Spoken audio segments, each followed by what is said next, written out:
첫 시간 주님께 안녕하세요. 대강교회 오훈 목사입니다. 6월 21일 금요일입니다. 하나님 우리에게 주신 말씀은 빌립보서 1장 22절에서 30절까지 말씀입니다. 그러나 만일 육신으로 사는 이것이 내 일의 열매일진데 무엇을 택해야 할는지 나는 알지 못하노라.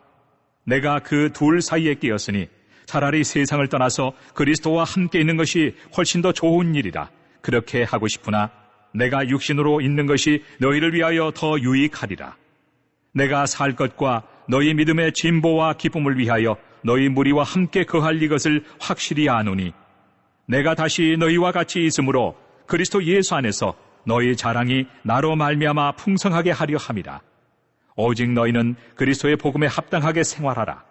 이는 내가 너희에게 가보나 떠나 있으나 너희가 한 마음으로 서서 한 뜻으로 복음의 신앙을 위하여 협력하는 것과 무슨 일에든지 대적하는 자들 때문에 두려워하지 아니하는 예의를 듣고자 함이라.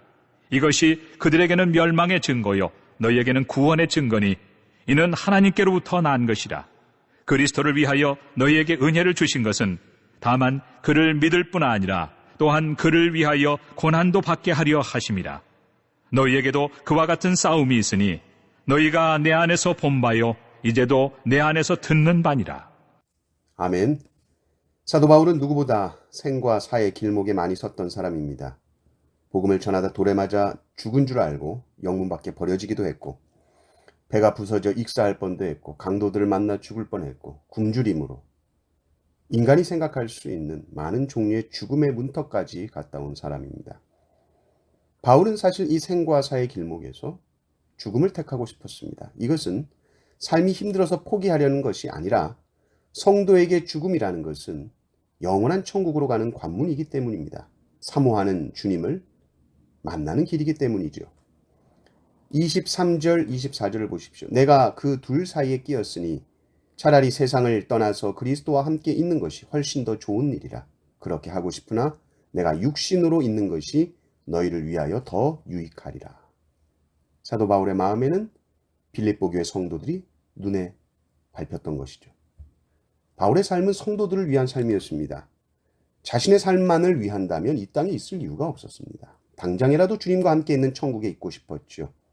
그러나 믿음이 연약한 성도들을 볼 때에, 여전히 그리스도의 장성한 분량까지 자라야 할 성도들을 볼 때에 바울은 이 땅에서의 사명이 여전히 있음을 보았던 것입니다. 그래서 바울은 다시 마음을 다 잡습니다. 내가 이 땅에 있는 것이 너희 믿음의 진보와 기쁨을 위해서 더 유익하기 때문에 내가 살아야겠다라고 확신하고 있습니다.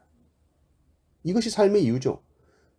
우리는 왜 살아야 합니까? 그리스도인들은 그 삶의 이유가 내 내면에만 있는 것이 아니라 내가 돌봐야 할 영혼들에게 있습니다. 우리가 더 이상 위에서 기도할 영혼이 없고 챙기고 돌봐야 할 다른 지체들이 없다면 성도의 삶은 심히 무기력해질 것입니다.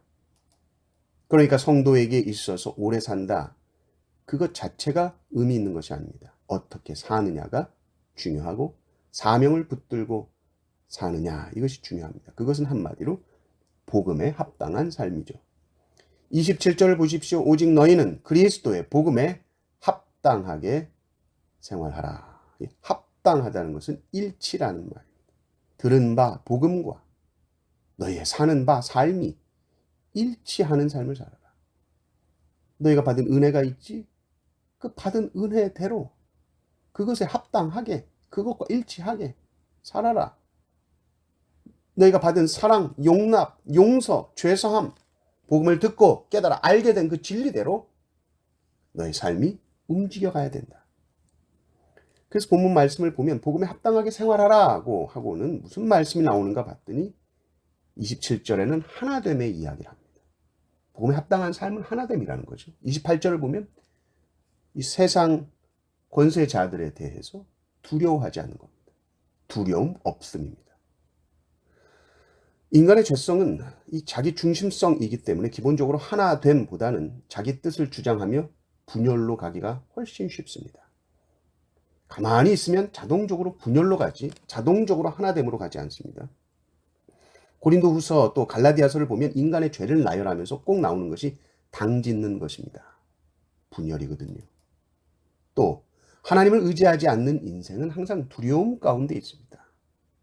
두려움 속에 살아가죠. 그러나 복음에 합당한 삶이 무엇이냐라고 했을 때 복음은 하나 되게 하는 말씀이요. 그 복음은 우리 안에 모든 두려움과 염려를 내쫓습니다. 그러므로 분열하게 하고 다투게 하고 두렵게 하는 모든 것들은 복음에 합당한 삶이 아닙니다. 그런데 우리가 이 세상을 두려워하고 이 세상에 굽신거리지 않고 세상을 따라가지 않으면 세상으로부터 고난을 받을 수 있죠. 또 분열하는 세상 속에서 우리가 하나 되려고 했을 때에 어려움이 올 수 있습니다. 그러나 이것은 복음에 합당한 삶을 살기 위해서 성도들이 받게 되는 고난이기 때문에 이 고난은 받아라. 성도들은 넘치는 하나님의 은혜 속에서 이 고난을 받고 이겨낼 수 있다는 것입니다. 29절을 보십시오. 그리스도를 위하여 너희에게 은혜를 주신 것은 다만 그를 믿을 뿐 아니라 또한 그를 위하여 고난도 받게 하려 하십니다. 고난을 두려워하지 마십시오. 삶의 고난을 두려워하는 것이 아니라 복음에 합당한 삶을 살기 위해서 나아갈 때 하나님께서는 반드시 고난을 견딜 은혜를 주실 것입니다. 그리고 그 은혜를 이미 주셨음을 알게 될 것이요 더욱 풍성하게 주실 줄을 믿습니다. 이 말씀을 붙들고 복음에 합당한 삶을 담대하게 살아가시기를 주님의 이름으로 축원합니다.